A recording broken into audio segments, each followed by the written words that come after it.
We have a couple of callers. Would you like to bring one in? Warn you, if you are a caller calling in, I'm on. And Dick. But Hello. There's another guy on too, so I don't want to talk over him. Who's the guy that said he's muted? You weren't muted, I have by the no way. idea. Who are you, and tell us about yourself. Oh yeah, hi. I am an ex-atheist, and I always listen to the show. I really like the format that you guys have. And why is it that, are you British? Why is it that atheists are British? Me? Yes, well, I was born in England. I'm from Winchester in the south of England originally, but I haven't lived decades. And I am actually an American citizen now, and consider myself an American. So yes, a bit like the founding fathers. I'm English originally, but now I consider myself an American. Yes. Why do you consider yourself an ex-atheist? I'll tell you why, and I think we could have fun on the show, and I think you guys, this is probably going to be the most popular show that you guys ever had. And I'm actually a total big fan of your show. But let me answer your question, and here's what I would like to do. I had some questions too, but let me answer yours first, and then I would like to hang with you guys just for a little while and kind of do a little back and forth. Tell me what you think. But as you're not offensive, I'm sure that wouldn't be offensive at all. Yeah, as long as I'm just kind of give me a chance to kind of talk. Deal? Oh, please do. But as I say, if you're offensive at all, we will cut you off. I do. As Christians. No, as Christians believe in objective moral values, so we're never offensive. Don't know that. You can explain. Yeah. I won't go Pol Pot, Stalin, Mao, or those other guys. But I'm sure you can explain what you're talking about. Okay. Oh, sure. And let him talk, please. Sometimes there's a delay, so I want you guys to know if we kind of cut each other off. I understand, because sometimes there's a little delay. So let me kind of get out why I left atheism, and then also why I think atheists are having, kind of give you a different perspective, why atheists have a hard time getting people to come on board to atheism, okay? The first thing is, and I got a question for you guys, but let me kind of go through this and then I'll wait. There really is no proof or evidence that atheism is accurate or correct. I think most people, like me, they leave atheism because there's no proof and evidence. There's a lack, L-A-C-K. Wait. I'm going to have to stop you there. Well, wait a minute. You said you weren't going to interrupt me. I want to stop you there. You talk proof to atheism. It's already happening. And it's not in our. It's saying there's nothing there. It's not the same as saying there is something there. If you make extraordinary claims, you have to. Yeah, you can answer it later, but I wasn't done yet. Go ahead. Let the host talk. Go ahead, host. Sorry. Okay. Thank you, guys. So, no, look, give me 2 seconds. Han, please don't interrupt him. Look, I can refute him all day, so can you, and we all know. Oh, good, because I know from every standpoint, you have a perspective. I'd like for him to finish his comment quickly. We'll mix it up. I know it's 2 versus 1, and you guys are outnumbered. No, please do. We're going to go with it. Let me get back to this. I'll kind of fly through it, guys, and maybe just kind of write it down because I'll go through real quick.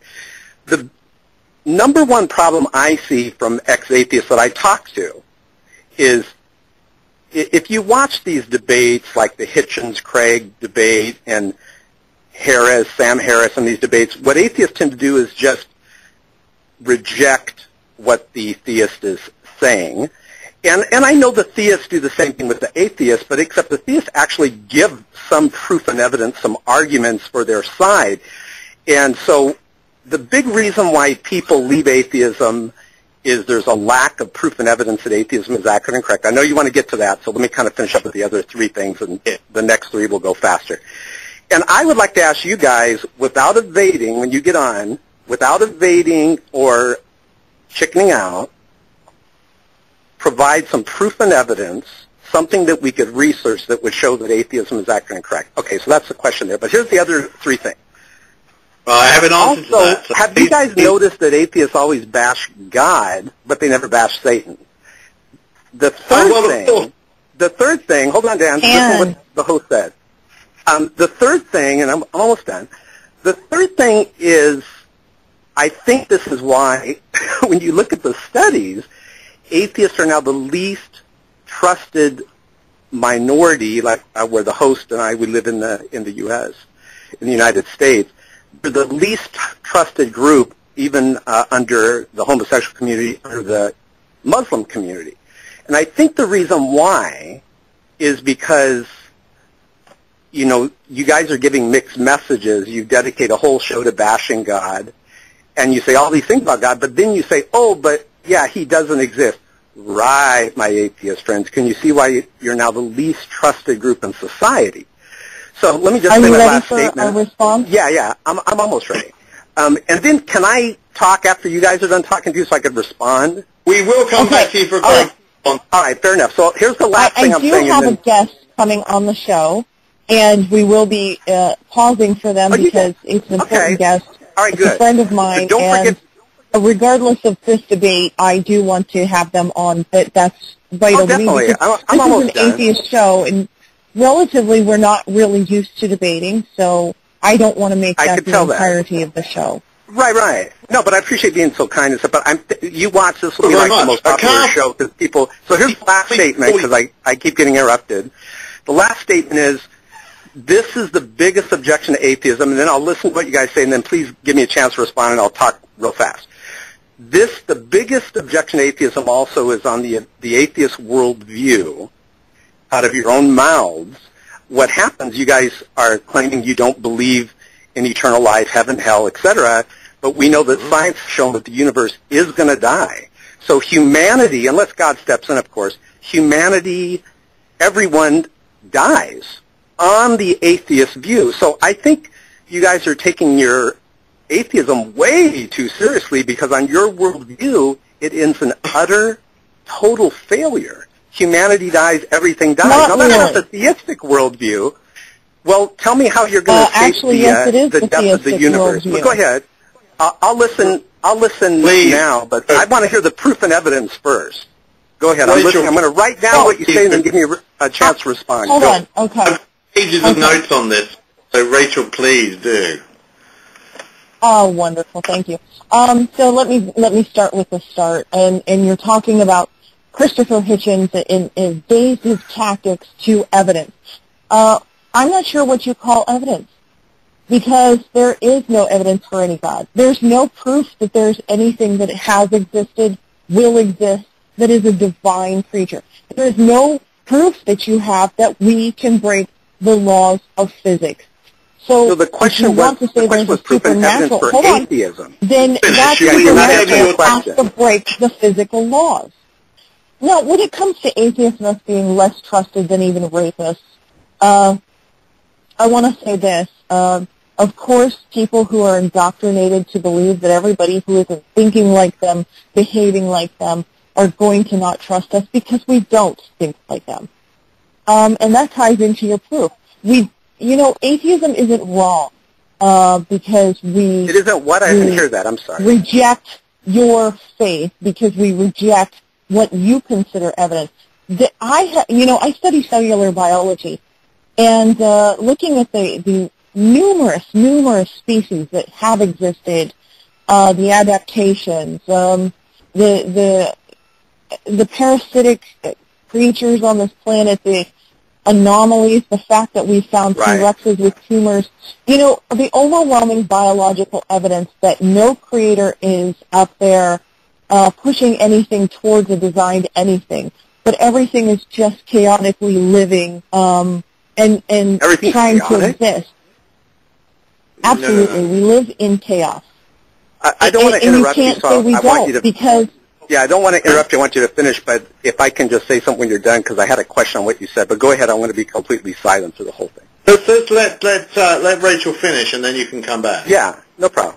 Well, you know what? People talk about free will all the damn time, and I get tired of hearing that bullshit because you talk about free will, and free will is you're the creator of your own disaster, but God was somehow responsible for giving you this quote-unquote free will, which punishes you for everything that's not subservient to him. And then it tries to explain the chaos of this world. And when I say chaos, I mean billions of species interacting and intertwining in a way that each of us humans are conscious that 7 billion of us others exist. But we don't live our lives trying to make sure they exist happily, healthily. We go about our lives, and if you see car crashes and accidents and horrendous things that people do, we do exist in chaos. Because you can't predict what's going to happen to you when. And you can't predict what animal will or won't hurt you, what environment that's going to happen in, if you'll get a parasite, if you won't, if you'll get a tumor, if you won't. All of these things at play. Yes, the chaos is there. And I love it when Christians do this, and they glaze over it, and they look at a beautiful sunset, and they go, oh, look at this majesty, this is God's creation. They don't do the same thing when they see a tsunami, and it's destroyed a complete half of a country. They don't go, oh, look at this, this is the beauty of God's design. Well, the designer is pretty fucked up. Okay, because he created worms that will eat your brains out, worms that will eat your bladder, worms that will live in your gut. I mean, all kinds of crazy, hideous things that you would never imagine if you were creating something to be so majestically beautiful. So I don't know what evidence you think you have for some divine creator, but he's not that divine because science could do better. And by the way, if your creator is so divine, why didn't his book entail all of the scientific knowledge we would ever need to exist on this planet? Why is he only worried with our genitalia and what we're doing with it? Because that sounds to me like an uneducated, pedantic mind that doesn't know the scope of intellect enough to talk about science, but only knows what you're doing with your genitalia. And as far as why atheists talk about God and rage about him, because we have to stoop to your level. You don't understand our level, because when we say there's no God, we're saying there's no evidence for any God. And so we have to come down to your level for you to understand how we look at your religion. Hey, hold on, caller. What can we call you? What is your name? Rich. Rich. Okay. It doesn't have to be a real name. It just has to be something we can call you. That is my real name. You talked about proof. Oh, and by the way, I want to thank the host. Thanks for going through all that, because I wanted to respond to what you said, because there's one thing I think you would agree on, but let me let the gentleman talk, and then... No, that's fine. No, please tell us what you think. That would be very interesting. Oh, you want? Okay. This is what I think. I didn't hear any proof and evidence that would show that atheism is accurate and correct. What you said was your God we don't have the obligation to provide you any proof of a negative. You did claim that God doesn't exist. Yeah, you did claim that God doesn't exist. I claim that there's no evidence. Did you not hear this? Guys, there is no evidence that any God exists. Atheism, so that atheism is accurate and correct. We can't provide you evidence of a negative. It is impossible to prove a negative. I can rifle off 6 arguments for God's existence real quick, and then I want you to give me some arguments for atheism. Well, we can repeat your argument. Teleological argument. Listen, hold on. Propositions nature through objective moral values. Excuse me. We can talk about abiogenesis also, but I haven't heard any evidence that atheism is accurate and correct. Etc. I didn't get a chance to respond. You told me to respond, and then when I start, you cut me off, but go ahead. No, I just want to go back and talk about the nature of proof, right? And the nature of proof is the fact that if you assert something, then the burden of proof is on you. The burden of proof is not on the person that you made a knowledge claim. The host made a knowledge claim God doesn't exist. Please listen to what I'm saying. Please listen to what I'm saying. The burden of proof is, if you were to tell me, for instance, that there is a pink statue of my grandmother floating 6 feet above my bed, the burden of proof is on you to prove it, not on the person that says that is not true. The burden of proof is not upon the atheist. But we're not talking about that. Yes, we are talking about exactly that. No, we're talking about God. You're not understanding. The burden of proof not on the person and we're still talking about the same thing.